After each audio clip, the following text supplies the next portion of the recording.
Hi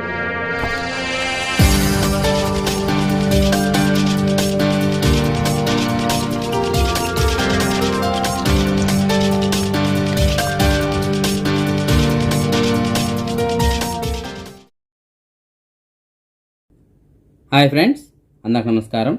నేను మీ శ్రీనాథ్ రెడ్డి మిట్టపల్లి. ఇవాళ తారీఖు వచ్చి అక్టోబర్ 24, 2021 సంవత్సరం. ఇవాళ ముఖ్యాంశాలకు వచ్చినట్టయితే సుమారుగా 1.5 సంవత్సరం తర్వాత కువైట్ ఇంటర్నేషనల్ ఎయిర్పోర్ట్ పూర్తి సామర్థ్యంతో ఓపెన్ చేయడం జరిగింది. ఇవాళ చాలా విమానాలు పూర్తి సామర్థ్యంతో, అంటే ఆ విమాన కెపాసిటీ ఎంతైతే ఉంటుందో అంత కెపాసిటీ తోటి కువైట్కి విమానాలు రావడం జరిగింది. మన భారతదేశం నుంచి కూడా కొన్ని విమానాలు ఇవాళ కువైట్కి పూర్తి సామర్థ్యంతో చేరుకున్నాయి. కువైట్కి ఇవాళ మన భారతదేశం నుండి చేరుకున్న వాళ్ళు పాత వీసా కలిగిన వాళ్ళే కాకుండా కొత్త వీసా కలిగిన వాళ్ళు కూడా రావడం జరిగింది. కొత్త వీసా వాళ్ళు కూడా వారికి సంబంధించినటువంటి అప్లికేషన్స్ ఏవైతున్నాయో కోటికి సంబంధించిన వెబ్సైట్లో అప్లోడ్ చేసుకొని ఇమ్యూని అప్లికేషన్లో గ్రీన్ కలర్ తెప్పించుకొని దాని తర్వాత వీళ్ళు కువైట్ ముసాఫర్లో రిజిస్టర్ అయ్యి దాని తర్వాత కువైట్కి వచ్చారు. సో ప్రస్తుతానికైతే గవర్నమెంట్ అఫీషియల్గా చెప్పలేదు, కానీ వస్తున్నారు. సో ప్రస్తుతానికైతే ఎలాంటి అబ్జెక్షన్ చేయలేదని చెప్తున్నారు. చాలామంది ఇవాళ కువైట్కి వచ్చారు.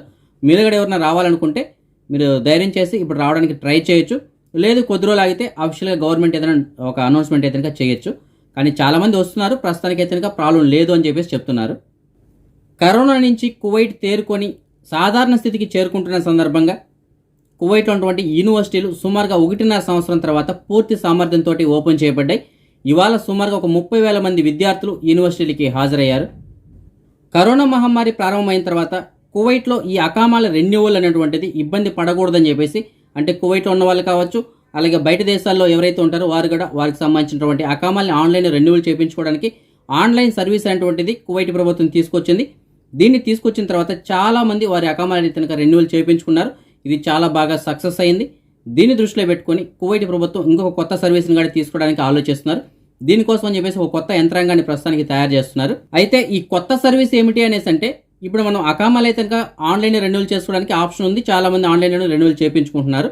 అయితే కొత్త వీసాలు కూడా ఆన్లైన్లో ఇస్తే బాగున్నటువంటి ఉద్దేశంతో కువైట్ ప్రభుత్వం త్వరలో ఒక కొత్త సర్వీస్ని తీసుకొస్తున్నారు. ఆన్లైన్లోనే కొన్ని రకాల వీసాలని ఇష్యూ చేయబోతున్నారు. అన్ని వీసాలు కాదు, కొన్ని రకాలైనటువంటి వీసాలను ఇష్యూ చేయబోతున్నారు ప్రారంభంలో. దాని తర్వాత అన్ని రకాల వీసాలు ఇష్యూ చేస్తామని చెప్తున్నారు. జనరల్గా అయితే మనం వీసా తీసుకోవాలంటే చాలా పెద్ద ప్రాసెస్ ఉంటుంది. అక్కడికి వెళ్ళి మనం డాక్యుమెంట్స్ అని సబ్మిట్ చేసి అవన్నీ ఓకే అయిన తర్వాత వెరిఫికేషన్ అంతా అయిన తర్వాత మనకి వీసా అనేటువంటిది ఇష్యూ చేస్తారు. అయితే ఈ ఆన్లైన్ ప్రాసెస్ ద్వారా చాలా ఈజీగానే వీసాలు పొందడానికి అవకాశం ఉంటుంది. అయితే 1-2 కేసుల్లో మాత్రం తప్పనిసరిగా వాళ్ళు అక్కడికి అటెండ్ అయ్యి వెరిఫికేషన్ కోసం ఒరిజినల్ డాక్యుమెంట్స్ చూపించాల్సి ఉంటుందని చెప్పేసి చెప్తున్నారు. ఏదైనప్పటికీ అంచెల వారీగా ఈ కొత్త వీసాలు అనేటువంటిది ఆన్లైన్లోనే ఇవ్వడానికి ఒక యంత్రాంగాన్ని రూపొందిస్తున్నారు ప్రస్తుతానికి కువైట్కి సంబంధించిన ప్రభుత్వం. కువైట్కి సంబంధించినటువంటి జనరల్ ట్రాఫిక్ డిపార్ట్మెంట్ వాళ్ళు కువైట్లోని పలు ప్రాంతాల్లో చేపట్టినటువంటి తనిఖీల్లో భాగంగా సుమారుగా ఒక 752 మందిని అరెస్ట్ చేశారు. వీరిపైన చట్టపరమైనటువంటి చర్యలు తీసుకోవడం కోసం అని చెప్పేసి సంబంధిత ప్రాసిక్యూషన్ డిపార్ట్మెంట్ వాళ్ళకి వీరిని రెఫర్ చేశారు. కువైట్కి సంబంధించిన పోలీసు వాళ్ళు కువైట్లో ఎవరైనా అక్రమంగా మద్యం తరలిస్తూ ఉన్నా, అలాగే మద్యం తయారు చేస్తున్నా వారిపైన ఎప్పటికప్పుడు చర్యలు తీసుకుంటూనే ఉన్నారు. అయినా ఎక్కడో ఒక చోట మళ్ళీ ఈ మద్యం తరలించే వాళ్ళు కానీ, అలాగే మద్యం అమ్మే వాళ్ళు కానీ బయట పడుతూనే ఉన్నారు. ఇవాళ కూడా సాల్మియా ఏరియాలో ఒక 2 ఏషియన్ వ్యక్తుల్ని పోలీసు వాళ్ళు అదుపులో తీసుకున్నారు. వీళ్ళు ఒక వెహికల్లో వెళ్తుండగా పోలీసు వాళ్ళకి అనుమానం వచ్చింది. ఈ వెహికల్ని తనిఖీ చేశారు. ఆ తనిఖీ చేసినప్పుడు ఆ వెహికల్లో సుమారు ఒక 120 మద్యం బాటిల్ని పోలీసు వాళ్ళు గుర్తించారు. ఆ 120 మద్యం బాటిల్ని అలాగే ఆ వెహికల్ని సీజ్ చేశారు. ఆ 2 వ్యక్తుల్ని తగినటువంటి చట్టపరమైన చర్యలు తీసుకోవడం కోసం అని చెప్పేసి సంబంధిత విభాగానికి రెఫర్ చేశారు. కరోనా మహమ్మారి ప్రారంభమైన తర్వాత కువైట్లోని మసీదులు, చర్చిల్లో సామూహిక ప్రార్థనలు జరుపుకోవడానికి కువైట్ ప్రభుత్వం నిషేధించింది. దాని తర్వాత అంచెలంచెలుగా ఆరోగ్య జాగ్రత్తలు పాటిస్తూ మసీదులు అలాగే చర్చిల్లో ప్రార్థనలు జరుపుకోవడానికి అనుమతి కల్పించారు. అది కూడా స్టార్టింగ్లో ఒక 20% మంది, దాని తర్వాత 30%, దాని తర్వాత 50% మంది వరకు అయితే అనుమతి కల్పించారు. అయితే ఇప్పుడు కరోనా నుంచి కొద్దిగా బయటపడి సాధారణ స్థితికి చేరుకుంటున్న సందర్భంగా కువైట్ ప్రభుత్వం మసీదుల్లో సామాజిక దూరం పాటించకుండానే ప్రార్థనలు జరుపుకోవడానికి అనుమతి కల్పించారు. దీన్ని దృష్టిలో పెట్టుకొని కువైట్కి సంబంధించినటువంటి NECK అంటే national evangelical church of Kuwait వీరు కూడా ఒక ప్రకటన చేశారు. కువైట్లో ఉన్నటువంటి ఎవాంజలికల్ చర్చ్ ఏదైతే ఉందో ఇందులో అతి త్వరలోనే పూర్తి స్థాయిలో ప్రార్థనలు జరుపుకోవడానికి అనుమతి కల్పిస్తామని చెప్పేసి చెప్తున్నారు. ఎందుకంటే ఆల్రెడీ మసీదులకి అనుమతి ఇచ్చారు కాబట్టి మేము కూడా అదేవిధంగా అనుమతి ఇవ్వడానికి చూస్తామని చెప్పేసి చెప్తున్నారు. అతి త్వరలోనే దీనిపైన పూర్తి స్థాయిలో చర్చించి ఒక నిర్ణయం తీసుకుంటామని చెప్పేసి చెప్పారు. సో దీనిపైన ఏదన్నా పూర్తి అప్డేట్ కనుక వచ్చినట్టయితే మీకు నేను తెలియజేస్తాను. తెలంగాణ ప్రజలు అత్యంత పవిత్రంగా జరుపుకునే పూల పండుగ అయినటువంటి బతుకమ్మ పండుగ ఇప్పుడు ప్రపంచం దృష్టిలో పడింది. ప్రపంచంలోనే అత్యంత ఎత్తైనటువంటి బిల్డింగ్ అయినటువంటి దుబాయ్లో ఉన్న బుర్జ్ ఖలీఫాపై బతుకమ్మ పండుగకు సంబంధించినటువంటి విశిష్టతను ఒక 2 పాటల రూపంలో ప్రదర్శించారు. ఒక్కొక్క పాట ఒక 3 నిమిషాల విడిది ఉంటుంది. ఈ విధంగా ఒక 2 సార్లు ప్రదర్శించారు. కళ్ళకు కట్టినట్టు మొత్తం ఈ పండుగకు సంబంధించిన విశిష్టతను ఆ పాటల రూపంలో ప్రదర్శించారు. దీన్ని తిలకించడం కోసం అని చెప్పేసి దుబాయ్లో ఉన్నటువంటి తెలంగాణకు సంబంధించిన ప్రజలు, అలాగే ఎంబసీ తరపున కూడా కొంతమంది కౌన్సిలేటర్లు హాజరయ్యారు. అలాగే తెలంగాణ జాగృతి సమితి అధ్యక్షురాలైనటువంటి కల్వకుంట్ల కవిత గారు మరియు కొంతమంది ప్రముఖులు కూడా హాజరయ్యారు. కువైట్కి సంబంధించిన పోలీసు వాళ్ళు ఒక హెచ్చరిక చేస్తున్నారు. మీకు ఏదైనా ఫేక్ కాల్స్ వస్తే కనుక కొద్దిగా జాగ్రత్తగా ఉండండి అని చెప్తున్నారు. ఎందుకంటే ఈ మధ్య కాలంలో మీకు లాటరీలు తగిలాయి, అలాగే మీకు బ్యాంకులో ఇంత లాటరీ తగిలింది, మీకు ఇంత డబ్బులు వస్తుంది, మీరు ఇంత డిపాజిట్ చేయండి, ఇలాంటి కాల్స్ ఎక్కువగా అవుతున్నాయి. అలాగే మీ నెంబర్ పైన ఈ లాటరీ తగిలిందండి, మీకు ఇంత డబ్బులు వస్తుంది, మీరు ముందుగా ఇంత డబ్బులు పంపించండి, దాని తర్వాత మీకు ఇంత డబ్బులు ఇస్తాం. సో ఇలాంటి ఫేక్ కాల్స్ చాలా ఎక్కువగా వస్తున్నాయి. ఇలాంటి కాల్స్ని మీరు అవాయిడ్ చేయండి, అలాంటి వాటికి మీరు నమ్మద్దు అని చెప్పేసి కూడా హెచ్చరిస్తున్నారు. ఎందుకంటే చాలామంది ఈ విధంగా మోసపోయారు. మీకు ఒక లాటరీ తగిలిందండి, అయితే మీకు లాటరీ మొత్తం డబ్బులు కావాలంటే ముందుగా మీరు ఇంత అమౌంట్ని మా అకౌంట్లో డిపాజిట్ చేయండి, దాని తర్వాత మీకు అమౌంట్ పంపిస్తామని చెప్తారు. మీరు అమౌంట్ పంపించగానే ఆటోమేటిక్గా బ్లాక్ చేస్తారు, ఆ నెంబర్ తర్వాత పనిచేయదు.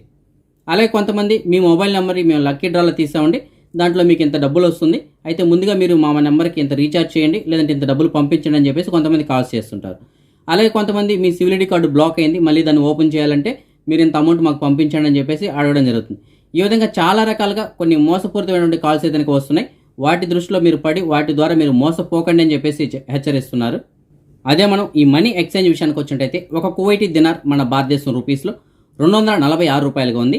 అదే మనం బంగారం విషయానికి వచ్చినట్టయితే కువైట్లో ఉన్న మాలియాలో ఉన్నటువంటి సూకల్వతియాలో ఉన్న ఎఫ్కే జ్యువెలర్స్ వాళ్ళు అందించినటువంటి సమాచారం మేరకు 1 గ్రాము బంగారం వచ్చి 22 క్యారెట్ల బంగారం అయితే 16 దినార్ల 950 పిల్స్గా ఉంది.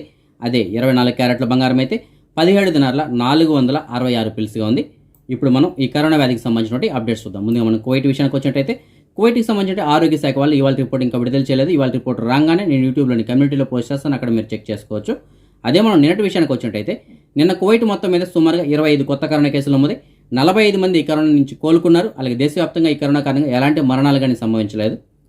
అదే మన భారతదేశం విషయానికి వచ్చినట్టయితే ముందుగా మన భారతదేశంలో మనం నిన్నటి విషయంగా చూసుకున్నట్టయితే నిన్న దేశం మొత్తం మీద సుమారుగా 16,079 కొత్త కరోనా కేసులు నమోదై 16,509 మంది ఈ కరోనా నుంచి కోలుకున్నారు. 559 మంది ఈ కరోనా కారణంగా చనిపోవడం జరిగింది. అదే మనం ఇవాళ విషయానికి వచ్చినట్టయితే ఇవాళ ఇప్పటి వరకు మనకు అందినటువంటి సమాచారం మేరకు 13,346 కొత్త కరోనా కేసులు నమోదై 16,458 మంది కరోనా నుంచి కోలుకున్నారు. 427 మంది కరోనా కారణంగా చనిపోవడం జరిగింది. ఇంకా దేశవ్యాప్తంగా సుమారుగా 1,62,909 మంది కరోనా వ్యాధి ట్రీట్మెంట్ తీసుకుంటున్నారు. మహారాష్ట్రలో గడిచిన 4 గంటల్లో 1,410 కొత్త కరోనా కేసులు నమోదై కేరళలో 8,538, కర్ణాటకలో 388 కేసులు చొప్పున నమోదై. అదే మన తెలుగు రాష్ట్రాల విషయానికి వచ్చినట్టయితే ఆంధ్రప్రదేశ్లో గడిచిన 4 గంటల్లో 400 కొత్త కరోనా కేసులు నమోదై 516 మంది కరోనా నుంచి కోలుకున్నారు. 4 ఈ కరోనా కారణంగా చనిపోవడం జరిగింది. ఇంకా రాష్ట్ర వ్యాప్తంగా సుమారుగా 5,102 మంది కరోనా వ్యాధికి ట్రీట్మెంట్ తీసుకుంటున్నారు. అదే మన తెలంగాణ విషయానికి వచ్చినట్టయితే గడిచిన 4 గంటల్లో 135 కొత్త కరోనా కేసులు నమోదై 168 మంది కరోనా నుంచి కోలుకున్నారు. 1 ఈ కరోనా కారణంగా చనిపోవడం జరిగింది. ఇంకా రాష్ట్ర వ్యాప్తంగా సుమారుగా 3,950 మంది కరోనా వ్యాధికి ట్రీట్మెంట్ తీసుకుంటున్నారు. అదే మనం ప్రపంచవ్యాప్తంగా చూసుకున్నట్టయితే ప్రపంచవ్యాప్తంగా ఇప్పటివరకు సుమారుగా 24,43,00,000 కేసులు నమోదుకంగా అందులో 22,13,00,000 మంది ఇప్పటివరకు ఈ కరోనా నుంచి కోలుకున్నారు.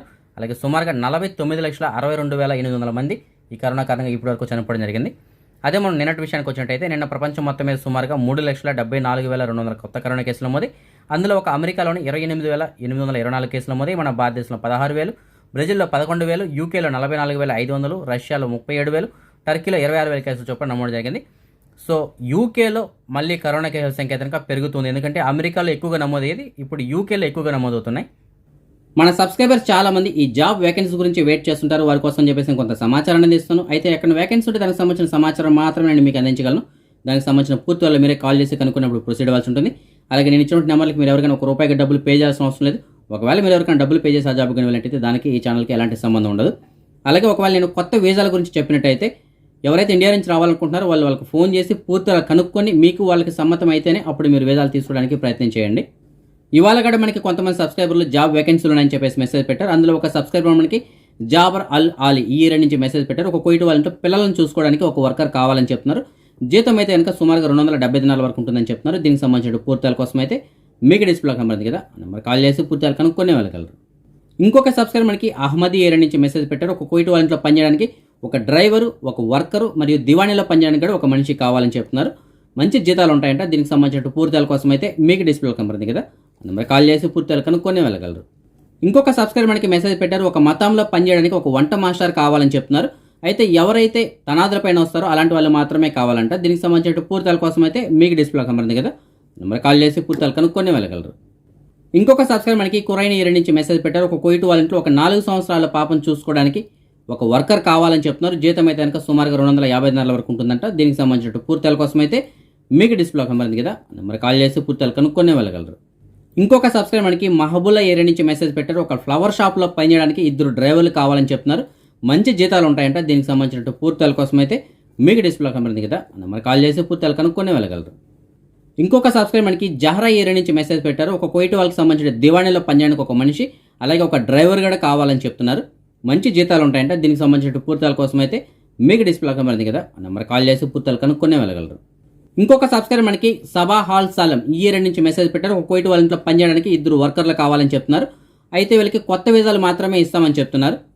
కొత్తగా వచ్చే వాళ్ళకైతే అంటే ఇంతకుముందు ఎలాంటి ఎక్స్పీరియన్స్ లేకుండా ఉండి కువైట్కి ఫస్ట్ టైం వస్తున్న వాళ్ళైతే కనుక 100 దినార్ల జీతం అలాగే టికెట్ కూడా డబ్బులు ఇస్తామని చెప్తున్నారు వీసాతో పాటుగా. ఒకవేళ ఎవరైనా ఆల్రెడీ కువైట్లో పనిచేసే అనుభవం ఉన్నట్టయితే కనుక వారికి వీసా అలాగే టికెట్తో పాటుగా ఒక 120 దినార్ల జీతం ఇస్తామని చెప్తున్నారు. వీటికి సంబంధించిన పూర్తి వివరాల కోసం అయితే మీకు డిస్ప్లే కనబడుతుంది కదా, నెంబర్ కాల్ చేసి పూర్తిలు కనుక్కొని వెళ్ళగలరు.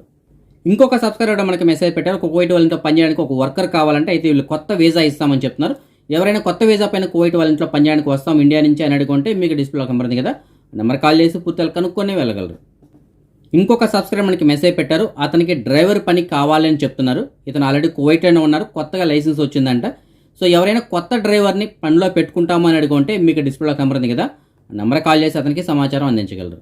ఇవి ఫ్రెండ్స్ ఇవాళకున్నటువంటి అప్డేట్స్. మీరు కనుక ఇంతవరకు ఈ ఛానల్ని సబ్స్క్రైబ్ చేసుకోకుండా ఉంటే సబ్స్క్రైబ్ చేసుకొని అలాగే మీకు తెలిసిన ఫ్రెండ్స్కి వీడియోని ఫార్వర్డ్ చేసి వాళ్ళని కూడా సబ్స్క్రైబ్ చేసుకోమని చెప్పండి. అప్పుడే మనం పెట్టేటువంటి డైలీ వీడియోస్ సంబంధించినటువంటి అప్డేట్స్ ఎప్పటికప్పుడు వాళ్ళకి నోటిఫికేషన్స్ కింద అందుతుంటాయి. రేపు రాత్రి 9 గంటలకు వచ్చే వీడియోలో మరిన్ని అప్డేట్స్తో కలుసుకుందాం. అంతవరకు సెలవు. జై హింద్.